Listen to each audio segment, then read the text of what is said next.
Compareixem per explicar el darrer comunicat que s'ha elaborat des del Síndic de Greuges amb la col·laboració de la Comissió d'Independents per la Garantia al Dret al Sufragi. Agraeixo la presència dels que ens segueixen i informo que gravarem aquesta roda a efectes divulgatius.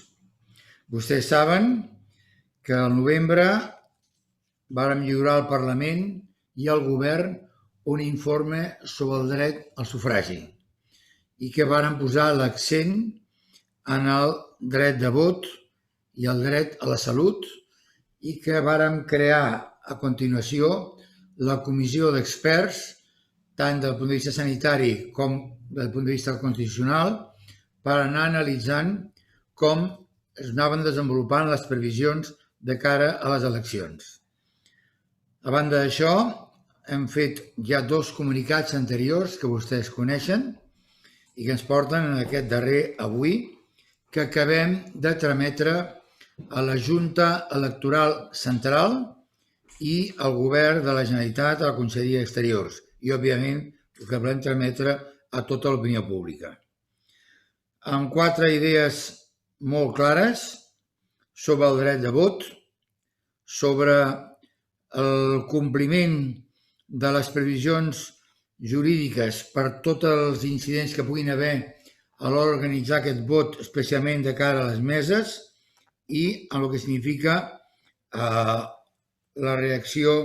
per part de les autoritats per donar satisfacció plena a la celebració de les eleccions i, per suposat, en la insistència en garantir tant el dret de vot com el dret a la salut. Primer, el dret al sufragi actiu en eleccions lliures i plurals i competitives és un tema central en democràcia, que cal respectar, fomentar amb tot rigor, i el síndic apel·la a la societat catalana a participar massivament en aquesta contesa electoral. Segon, tot i que la LOREC estableix que les resolucions de les juntes electorals de zona sobre al·legacions dels membres de les meses designats per sorteig no serien recurribles, el síndic entén, conforme a la doctrina constitucional, que les persones a qui s'han rebutjat les al·legacions, aquelles que estiguin basades en causes de salut greu i objectives, tenen dret a recórrer de manera ràpida i eficaç davant la jurisdicció ordinària. I el síndic està prestant ja des de fa dies assessorament a les persones que se li adrecen en aquest motiu i manté aquest mateix servei i oferiment. Tercer, els membres de les meses no s'haurien de poder seleccionar mitjançant persones voluntàries. Cal cenyir-se al que estableix l'ordenament i assegurar que aquestes persones que es trien es fa de forma aleatòria, la garantia objectiva. I el síndic recorda que ja en l'informe del novembre va proposar mesures alternatives, com ampliar el nombre de persones suplents, i recorda que les mateixes franges horàries que recomana pel dia 14 són recomanacions, però que no fossin mai un obstacle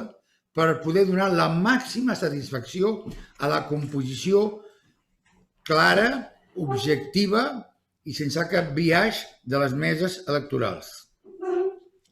En aquest sentit també, i per últim, el síndic recorda que s'ha posat de manifest per part de moltes autoritats,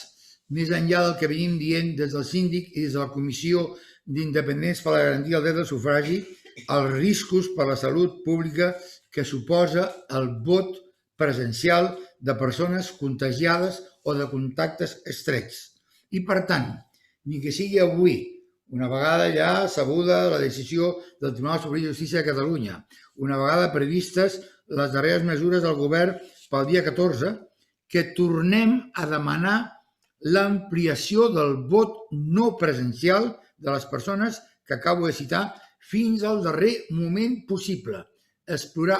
totes les vies per aconseguir-ho. I a disposició